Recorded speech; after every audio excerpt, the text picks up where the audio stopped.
Agradezco mucho pues, a las personas que conozco en este poco tiempo que llevo en Navarra, pero qué gusto que a una le vaya tan bien. Entonces, sin duda, me ha ido bien por el calor y el cariño con el que me habéis recibido aquí en esta tierra maravillosa.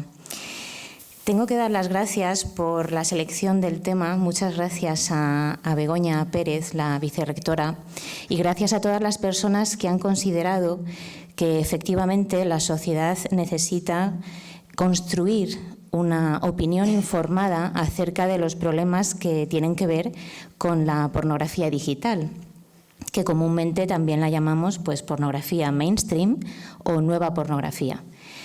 La cuestión es que una de las referencias o uno de los recuerdos que yo quería hoy establecer o compartir en primer lugar es a todas las mujeres que de alguna manera con cierta dificultad hemos ido llegando a los puestos científicos y simplemente pues quería recordar que no es una cuota, no es una concesión, sino que es el lugar que nos corresponde por derecho propio. Entonces, agradezco que a científicas que estamos investigando en los márgenes, en algún sentido en nuestra sociedad, se nos dé este apoyo, esta visibilidad y esta oportunidad de compartir el pensamiento que estamos tejiendo. Así que, bueno, pues muchas gracias también a las personas que han hecho posible que este acto se desarrolle hoy. Bueno, definir la pornografía no es sencillo. Prácticamente todas las personas podemos tener cierta idea. Mi primer objetivo en esta tarde es que nos vayamos con una idea bastante nítida de cuál es el significado de la pornografía digital. Bueno, pues en estos momentos la pornografía es un auténtico dispositivo cultural. No es que sea un dispositivo cultural de la alta cultura, sino que funciona como un mecanismo de distribución de ideas que tienen que ver con una cultura dominante. Y es una cultura que está instalada, en particular, en la sociedad digital. La pornografía es, al mismo tiempo, una práctica y un discurso. Es también un mercado masivo en la economía digital. Y en la actualidad, las plataformas de contenido pornográfico, esas que ocupan el mayor tráfico de los contenidos pornográficos, están también dentro de las webs, de las páginas con mayor tráfico del Internet del mundo, solamente por detrás de grandes tecnológicas como son Google, Amazon o Facebook. Es decir, estamos hablando que la industria de la pornografía digital forma parte de las grandes élites económicas del mundo. Y como tal, como toda élite económica de nuestro mundo, pues ejercen un papel hegemónico en las sociedades contemporáneas.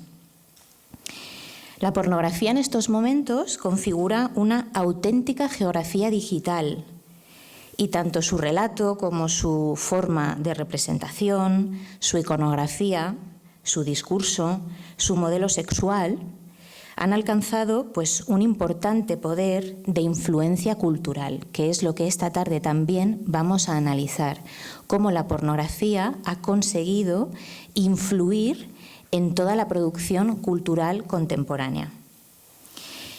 Según la revista Time, por ejemplo, en la empresa OnlyFans, que muchas de las personas que estáis aquí conocéis, es una aplicación con una gran magnitud de contenido pornográfico, fue identificada como una de las 100 empresas más influyentes del mundo.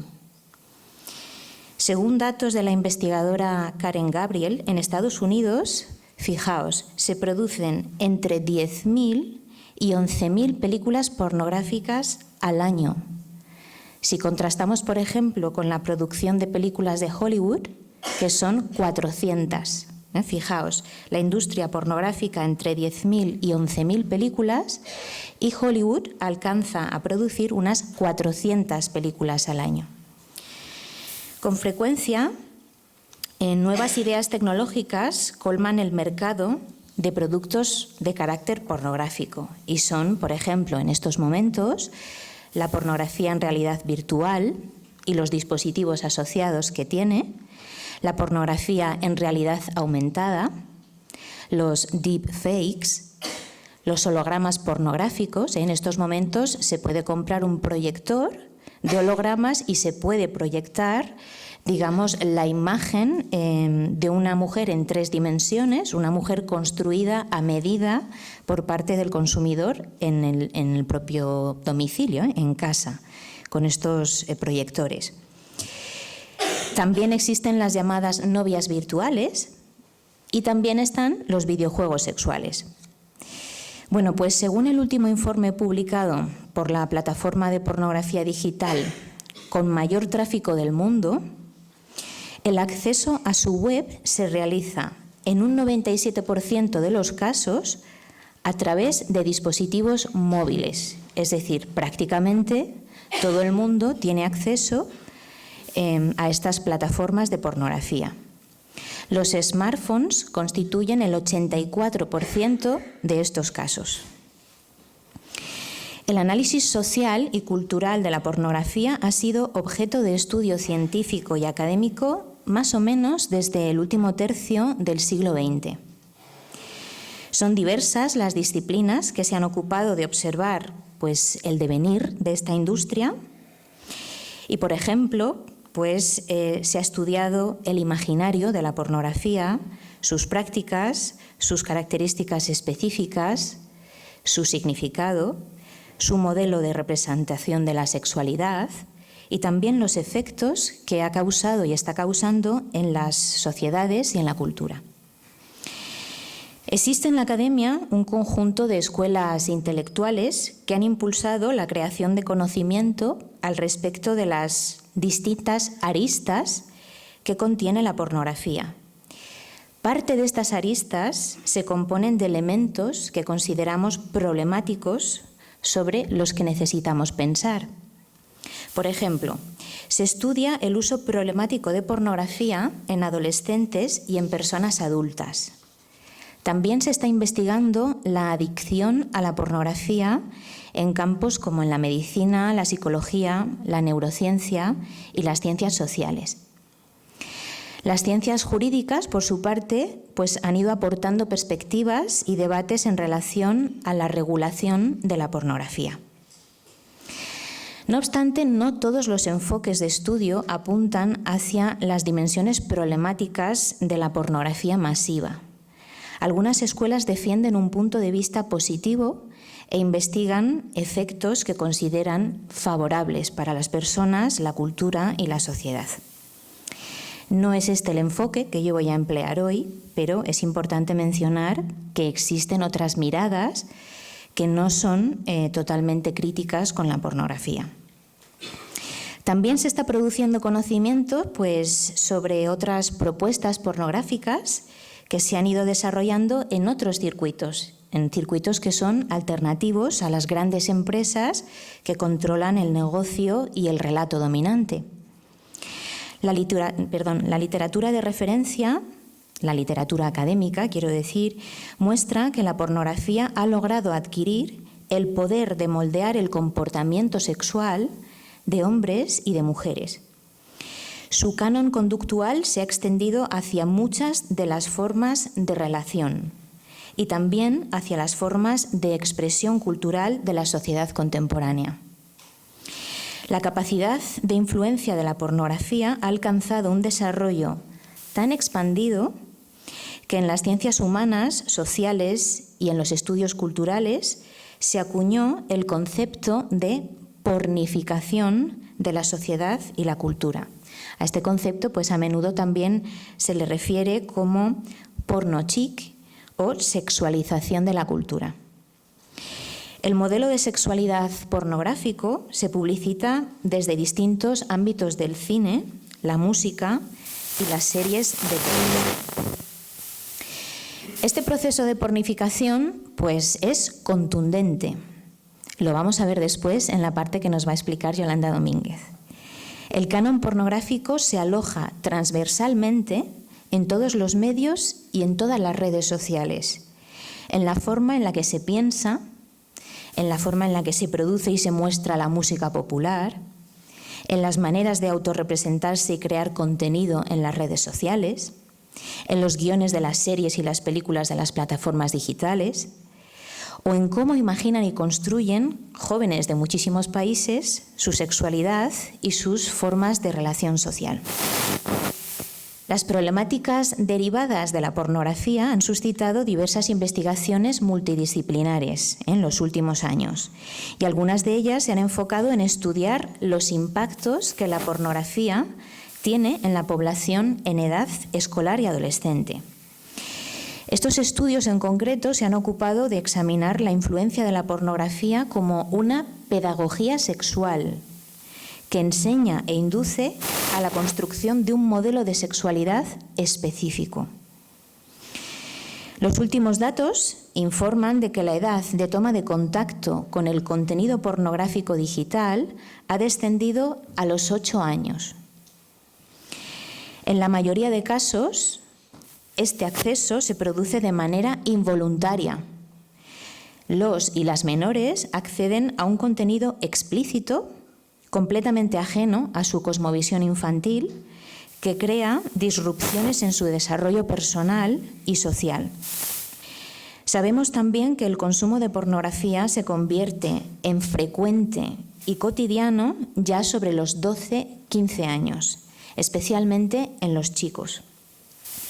Algunas de las investigaciones en la última década están dirigidas hacia el análisis de los impactos que produce el consumo de pornografía.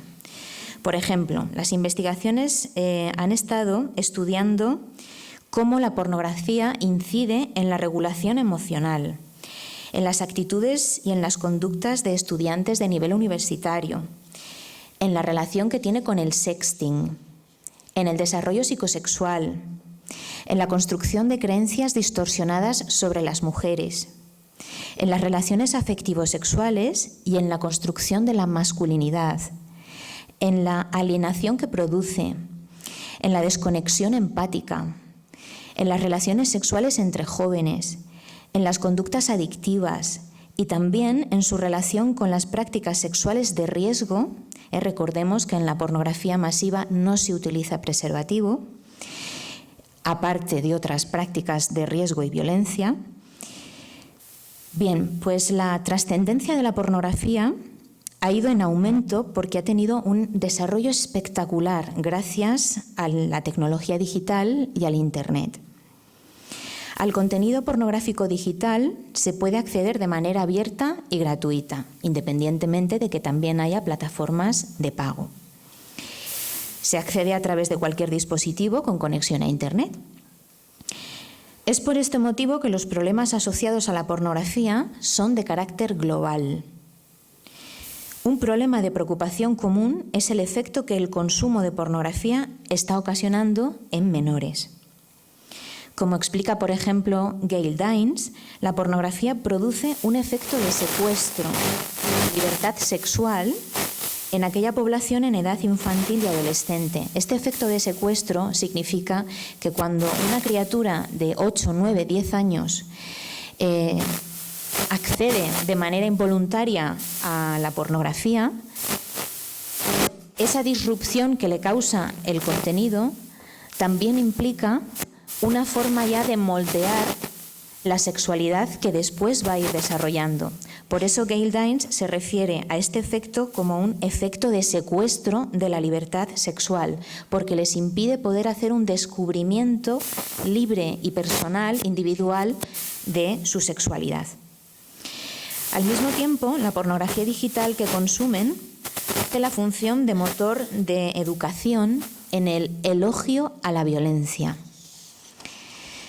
Sumado a esto, pues es importante señalar que las plataformas de pornografía digital contienen escenas de violación de menores que son filmadas mientras suceden los hechos y después se alojan en el Internet como pornografía para consumir. Es decir, hay una audiencia global que consume agresiones y violaciones de menores y la pornografía está haciendo esa función de seguir creando deseos en este sentido y de favorecer la existencia de ese espacio donde se aloja el contenido. De esta manera, la pornografía está participando de la distribución de la idea de los y las menores como un grupo social violable. El proceso de asimilación de la violencia explícita en la pornografía ha sido gradual, aunque el elemento que destaca por su constancia es la erotización de la violación de las mujeres y el incesto o el abuso de menores en el ámbito de la familia. Todo esto lo conocemos gracias a los estudios de análisis de contenido que se vienen haciendo desde los años 70. Y las fases de este proceso de asimilación de la violencia pues, han sido las siguientes. En primer lugar, lo que pasó fue que la violencia se sexualizó. Es decir, la violencia y la sexualidad se pusieron en el mismo plano. En segundo lugar, y como producto de esto, se desdibujó el significado de la violencia porque se le dotó de un significado próximo al placer. En tercer lugar, algunos sectores intelectuales que han tenido mucho poder cambiaron el foco del debate y lo deslizaron hacia el deseo y hacia la elección individual. Aceptaron que la violencia podía leerse como placer y la erotización de la violencia dejó de tener una visión masivamente crítica dentro de la academia. Había sectores que permanecieron críticos hacia este proceso, pero otros sectores que no lo fueron. Estos sectores académicos defienden que todas las personas, con énfasis en las minorías sexuales, pueden encontrar en la pornografía un espacio para la libertad sexual. Sin embargo, un conjunto de pensadoras feministas les plantea el interrogante de ¿por qué la búsqueda del placer ha de ir por la vía de la violencia? ¿Por qué ha de ir por la vía del mercado? ¿Y por qué ha de ir por la transparencia de la intimidad? En cuarto y último lugar, lo que se ha buscado es que convivan dos significados opuestos de violencia. Uno que es aceptado y sucede en el marco de la pornografía, y otro que no es aceptado fuera de su escenario. La violencia leída como placer ha conseguido hacer del relato pornográfico una auténtica apología de conductas de abuso y maltrato con una importante aceptación social. Los actos que en un contexto cotidiano serían considerados violencia sexual, una vez que se hacen pornografía, dejan de ser considerados violencia y son considerados placer. Esta aceptación social se comprueba a través de las cifras de consumo y reproducción de los vídeos más visitados en las plataformas de pornografía digital. Estamos hablando de que las violaciones a chicas y a mujeres se consumen por millones. La navegación permite constatar que tanto los vídeos con contenido violento como la filmación de agresiones a menores suman millones de visualizaciones. La disponibilidad de acceso, de descarga, de distribución de estos vídeos es libre, es gratuita y tiene un potencial ilimitado de reproducción y descarga. Por lo tanto, la capacidad de difusión es también masiva. Se distribuye por redes sociales, se distribuye por distintos canales del Internet. Efectivamente, lo que se confirma con la existencia de esta llamativa audiencia es que hay un aprecio generalizado hacia la violencia sexual filmada, que se define como parte de lo que entendemos como sadismo cultural. En esta situación lo que se observa es que se ha producido una monetización de la violencia sexual. Se filman violaciones y se distribuyen sin control. Se crean escenarios donde se practican torturas que se filman y que también se distribuyen de manera masiva. Se han creado tipologías pornográficas de humillación y degradación. Hay pornografía que elogia la violencia de guerra. En lo primero que sucedió en este tipo de pornografía cuando Rusia empezó a bombardear Ucrania fue la aparición de vídeos que elogiaban la violación a mujeres ucranianas. También hay pornografía que elogia el nazismo y pornografía que elogia el racismo. En todos estos tipos de pornografía lo que hay es una promoción de la destrucción de la otra persona. Es un patrón sexual que propone intensificar la indiferencia hacia la violencia. La manera en la que la pornografía digital ha ido almacenando y distribuyendo escenas de violación filmada o simulada ha logrado crear un auténtico elogio, una auténtica celebración a la violación de menores y mujeres. De este modo, las mujeres también son definidas como un grupo violable. Tanto es así que, según las cifras de Pornhub, en el año 2022 las búsquedas de gangbang, que viene siendo pues la reproducción de violaciones grupales o la simulación de asaltos de grupos de hombres a mujeres, han subido más de un 88% con respecto a 2021. Es decir, las búsquedas de este tipo de violación grupal han subido más de un 88% solamente en un año. Para Susan Capeller, la representación pornográfica y especialmente las agresiones que se filman y se mercantilizan en sus circuitos tiene una doble dimensión problemática. La primera dimensión sería realizar el acto violento en sí mismo y la segunda sería la representación y la reproducción de esa violencia. Desde mi punto de vista, habría que sumar una tercera dimensión, que es la explotación sexual y el negocio que se construye a partir de la distribución de esa violencia filmada. El modelo de intimidad del relato pornográfico ha sido estudiado en profundidad por la teoría feminista, que observa cómo las condiciones de subordinación de las mujeres se tornan deseables y sexualmente excitantes en la pornografía viral.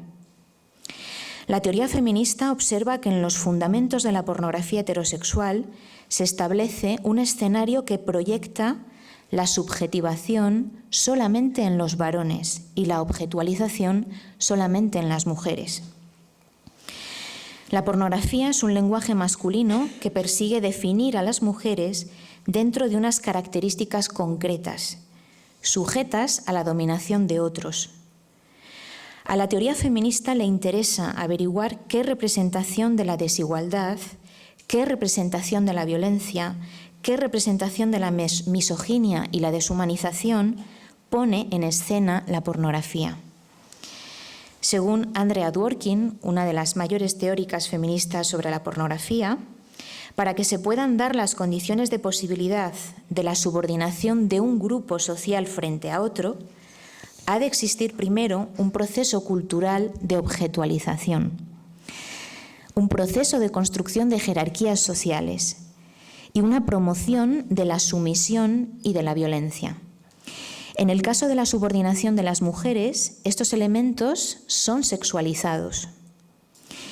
Como indica Megan Tyler, una investigadora australiana, en este contexto, donde la subordinación se convierte en algo placentero, no solamente a nivel social, sino también a nivel personal e íntimo, encontramos esa asimilación de la violencia.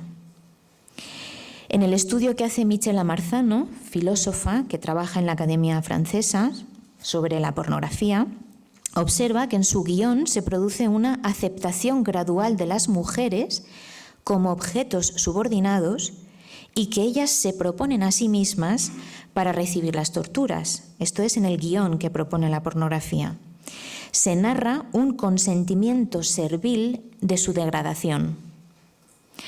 Holbrook ya indicaba, a principios de los años 70, que la democracia depende del reconocimiento del valor personal, de la mutualidad y de la igualdad entre personas. La verdadera libertad sexual depende de que tanto los hombres como las mujeres desarrollen respeto mutuo. La pornografía desafía estas formas de igualdad humana, ya que hace socialmente aceptable la expresión del desprecio, la explotación y la sumisión masoquista. El despliegue del negocio pornográfico en Internet ha permitido implementar algunas innovaciones en los últimos años, en los que hemos visto que han surgido aplicaciones con soporte gráfico e interactivo en las que se vende pornografía en diversos formatos y mediante suscripción de usuarios del Internet. Pues bien, estas aplicaciones han permitido que haya tenido lugar un proceso de intensificación del proxenetismo. Ya es posible constatar los servicios externalizados que prestan un conjunto de empresas que operan bajo las lógicas de la explotación sexual. Estas empresas están interconectadas dentro de los flujos del Internet y con la deslocalización propia de los sistemas de producción que en estos momentos tiene la economía globalizada. Estas empresas hacen de intermediarias entre las personas con perfil de contenido pornográfico, que en su mayoría son mujeres jóvenes, y con los suscriptores. Ofrecen servicios de posicionamiento, gestión de las redes sociales, marketing digital, captación de suscriptores, atención de chats de manera individualizada. En definitiva, todos estos servicios retienen un porcentaje de los ingresos que perciben las creadoras de pornografía y además ejercen presión sobre ellas para que creen unos tipos de pornografía específico que son los que demandan los suscriptores. De esta manera, quienes hacen de intermediarios pues pueden incrementar sus beneficios. Por eso se han ido intensificando las distintas formas de proxenetismo digital. El marketing de la prostitución de chicas y mujeres se está realizando en circuitos del Internet y el producto se ha diversificado y se ha reorientado hacia la venta de pornografía con servicios individualizados, adaptados a las exigencias de la demanda masculina mundial. Ya se conocen algunas actividades criminales destacadas en el contexto de estas aplicaciones. Se sabe de algunos casos en los que los perfiles y la identidad de las chicas han sido usurpados, pues bien se emplean como mecanismo de venganza o bien para acumular beneficios mediante su distribución en otros espacios del Internet. El contenido que se sube al Internet nunca pertenece a las creadoras, pertenece a quienes tienen la posesión de la empresa digital. Lo que se puede comprobar dentro de este proceso de intensificación del proxenetismo digital es lo que ya explicaba hace unos años la filósofa feminista Alicia Puleo. Cuando existen intensos procesos de explotación, significa que se han puesto en marcha mecanismos legitimantes de cosificación, porque la cosificación permite que se instale la explotación sistémica. Es decir, una vez que las mujeres son cosificadas y la sociedad acepta ese tipo de cosificación sexual, digamos que esta es la condición de posibilidad para que después se produzca la explotación sistémica. Solo una idea aceptada de las mujeres como objeto sexual puede hacer posible su mercantilización en los circuitos de la pornografía y de la prostitución. Los debates intelectuales y políticos sobre la pornografía se han ido desarrollando desde los años 80 hasta la actualidad. La postura mantenida por Catherine McKinnon y Andrea Dworkin en Estados Unidos era una propuesta que garantizase a las mujeres derechos civiles frente a la acción explícita y simbólica de los pornógrafos. Las posiciones feministas críticas con la pornografía fueron, en aquellos momentos, desestimadas, porque primó la visión mantenida por el sector liberal, que se centraba en la defensa de la pornografía como derecho fundamental de la libertad de expresión. Esta postura entendió que la propuesta de las feministas críticas con la pornografía se enmarcaba en la censura. Y aunque reconoció que el relato esencial de la pornografía estaba fundamentado en la instrumentalización de las mujeres y en la reproducción de contenidos y mensajes degradantes y deshumanizadores, consideró que la libertad de expresión era un derecho superior. El planteamiento defendido por los sectores liberales se centraba en dejar que las ideas circulen libremente y que tengan toda clase de influencias, porque según su perspectiva, ningún poder público ha de decidir qué ideas puede escuchar o consumir la ciudadanía. Es decir, como explica el filósofo Manuel Toscano, que las ideas puedan ejercer una mala influencia no puede ser en ningún caso el pretexto para restringir su circulación. No obstante, las feministas defendieron que la libertad de expresión no podía estar por encima de los derechos inalienables de las mujeres. La propuesta liberal y la defensa de la libertad de expresión en el marco de la pornografía fallan en un aspecto importante. La pornografía no se ubica en el mundo de las ideas. No es un hecho que se produce en abstracto. La pornografía se produce mediante la filmación de actos que suceden. Estos actos se ejecutan realmente y de manera explícita. Tal vez algunos relatos pornográficos sí que se podrían enmarcar dentro de ese mundo de las ideas y de la expresión. Como explica Rosa Cobo, no obstante, esta ficción tiene capacidad de crear realidades. El contenido masivo que se distribuye en la pornografía contemporánea está constituido por acciones reales. Lo que se está filmando está sucediendo. Por lo tanto, es ejercicio de violencia, es ejecución de violencia. No es una ficción. Por lo tanto, la pornografía digital viral no se puede analizar desde el marco de la libertad de palabra o la libertad de pensamiento. Ha de ser un análisis del poder y de cómo el poder y la desigualdad se rearticulan cuando un motor de distribución de contenido viral y masivo, como es la pornografía digital, ofrece a una audiencia el acceso a violaciones y abusos filmados. La pornografía tiene el poder de definir el orden simbólico de la desigualdad. El feminismo plantea una enmienda a la totalidad de la pornografía porque su fundamento es la instrumentalización sexual de las personas. La instrumentalización sexual implica un proceso de cosificación y de creación de jerarquías. Como explica Rosa Cobo, cosificar es inferiorizar. Crear jerarquías y promover procesos de inferiorización es el rumbo opuesto a la articulación de la igualdad. Y el feminismo propone un orden social regido por el principio de igualdad. Conociendo el volumen de tráfico de contenido pornográfico de las características que he venido describiendo, tenemos constancia de que existe una exposición masiva, repetida, cotidiana, sistemática, hacia la violencia sexual y hacia el imaginario de la desigualdad entre mujeres y hombres. También nos consta que esta pornografía tiene una narración favorable y promocionadora del incesto. La trivialización de la violación no colabora con el objetivo democrático de desarrollar una ciudadanía igualitaria. La pornografía promociona personalidades sexuales y conductas con desconexión empática. Lejos de tener un planteamiento crítico sobre la violencia, esta desconexión empática asimila la erotización de la violencia como deseable y reproduce escenarios sexuales violentos. Esto tiene el efecto de desactivar la eficacia de la erradicación de imaginarios sexuales violentos contra las mujeres y las niñas.